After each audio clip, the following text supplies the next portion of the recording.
वेद शास्त्रों में शिवलिंग का अर्थ बताया गया है, परम कल्याणकारी शुभ सृजन ज्योति, संपूर्ण ब्रह्मांड और हमारा शरीर इसी प्रकार है। भ्रिकुटी के बीच स्थित हमारी आत्मा, या कहें कि हम स्वयं भी इसी तरह है, बिंदु रूप। यहाँ शिवलिंग का अर्थ और उसके गुप्त रहस्य जानकार हैरान हो जाएंगे। शिवलिंग है ब्रह्मांड का प्रतीक। संपूर्ण ब्रह्मांड उसी तरह है जिस तरह की शिवलिंग का रूप है, जिसमें जलाधारी और ऊपर से गिरता पानी है। शिवलिंग का आकार प्रकार ब्रह्मांड में घूम रही हमारी आकाशगंगा और उन पिंडों की तरह है जहाँ जीवन होने की संभावना है।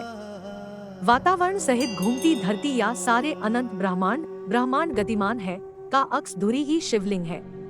वायु पुराण के अनुसार प्रलयकाल में समस्त सृष्टि जिसमें लीन हो जाती है और पुनः सृष्टि काल में जिससे सृष्टि प्रकट होती है, उसे शिवलिंग कहते हैं। शिवलिंग ही शिव का आदि और अनादि रूप, ईश्वर निराकार है और शिवलिंग भी उसी का प्रतीक है। या फिर ये कहे कि भगवान शंकर या महादेव भी शिवलिंग का ही ध्यान करते हैं। शून्य, आकाश, अनंत, ब्रह्मांड और निराकार परम पुरुष का प्रतीक होने से इसे शिवलिंग कहा गया है। स्कंद पुराण में कहा गया है कि आकाश स्वयं लिंग है, धरती उसकी पीठ या आधार है और सब अनंत शून्य से पैदा हो उसी में लय होने के कारण इसे शिवलिंग कहा गया है। शिव पुराण में शिव को संसार की उत्पत्ति का कारण और परब्रह्म कहा गया है। इस पुराण के अनुसार भगवान शिव ही पूर्ण पुरुष और निराकार ब्रह्मा है। शिवलिंग ही निराकार ज्योति का प्रतीक। पुराणों में शिवलिंग को कई अन्य नामों से भी संबोधित किया गया है, जैसे प्रकाश स्तंभलिंग, अग्नि स्तंभलिंग, ऊर्जा स्तंभलिंग, ब्रह्मांडीय स्तंभलिंग आदि। ज्योतिर्लिंग उत्पत्ति के संबंध में पुराणों में अनेक मान्यताएं प्रचलित हैं। वेदानुसार ज्योतिर्लिंग यानी व्यापक ब्रह्मात्मलिंग, जिसका अर्थ है व्यापक प्रकाश, जो शिवलिंग के 12 खंड है। शिव पुराण के अनुसार ब्रह्मा, माया, जीव, मन, बुद्धि, चित्तक, अहंकार, आकाश, वायु, अग्नि, जल और पृथ्वी को ज्योतिर्लिंग या ज्योति पिंड कहा गया है। ऐसे प्रारंभ हुई शिवलिंग की पूजा। भगवान शिव ने ब्रह्मा और विष्णु के बीच श्रेष्ठता को लेकर हुए विवाद को सुलझाने के लिए एक दिव्य ज्योति को प्रकट किया था। इस ज्योतिर्लिंग का आदि और अंत ढूंढते हुए ब्रह्मा और विष्णु को शिव के परब्रह्म स्वरूप का ज्ञान हुआ। इसी समय से शिव को परब्रह्म मानते हुए उनके प्रतीक रूप में ज्योतिर्लिंग की पूजा आरंभ हुई।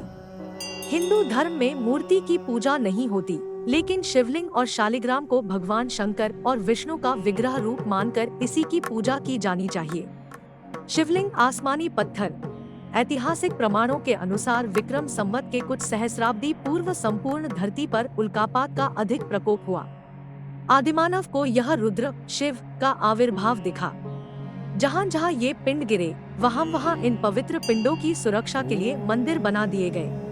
इस तरह धरती पर हजारों शिव मंदिरों का निर्माण हो गया। उनमें से प्रमुख थे 108 ज्योतिर्लिंग, लेकिन अब केवल 12 ही बचे हैं। शिव पुराण के अनुसार उस समय आकाश से ज्योति पिंड पृथ्वी पर गिरे और उनसे थोड़ी देर के लिए प्रकाश फैल गया। इस तरह के अनेक उल्का पिंड आकाश से धरती पर गिरे थे। प्राचीन सभ्यता में शिवलिंग। पुरातात्विक निष्कर्षों के अनुसार प्राचीन शहर मेसोपोटामिया और बेबीलोन में भी शिवलिंग की पूजा किए जाने के सबूत मिले हैं। इसके अलावा मोहनजोदड़ो और हड़प्पा की विकसित संस्कृति में भी शिवलिंग की पूजा किए जाने के पुरातात्विक अवशेष मिले हैं। सभ्यता के आरंभ में लोगों का जीवन पशुओं और प्रकृति पर निर्भर था, इसलिए वह पशुओं के संरक्षक देवता के रूप में भी पशुपति की पूजा करते थे। सैंधव सभ्यता से प्राप्त एक सील पर 3 मुंह वाले एक पुरुष को दिखाया गया है, जिसके आसपास कई पशु हैं। इसे भगवान शिव का पशुपति रूप माना जाता है। औषधि और सोने का रहस्य। शिवलिंग में एक पत्थर की आकृति होती है, जलाधारी पीतल की होती है और नाग या सर्प तांबे का होता है। शिवलिंग पर बेलपत्र और धतूरे या आंकड़े के फूल चढ़ते हैं। शिवलिंग पर जल गिरता रहता है।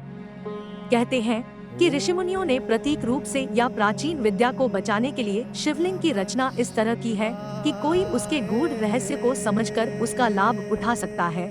जैसे शिवलिंग अर्थात पारा, जलाधारी अर्थात पीतल की धातु, नाग अर्थात तांबे की धातु आदि को बेलपत्र, धतूरे और आंकड़े के साथ मिलाकर कुछ भी औषधि, चांदी या सोना बनाया जा सकता है। शिवलिंग का विन्यास। शिवलिंग के 3 हिस्से हैं। पहला हिस्सा जो नीचे चारों ओर भूमिगत रहता है। मध्य भाग में आठों और एक समान पीतल बैठक बनी होती है। अंत में इसका शीर्ष भाग जो कि अंडाकार होता है, जिसकी की पूजा की जाती है। इस शिवलिंग की ऊंचाई संपूर्ण मंडल या परिधि की 1/3 होती है। ये 3 भाग ब्रह्मा नीचे, विष्णु मध्य और शिव शीर्ष के प्रतीक हैं। शिवलिंग के प्रकार।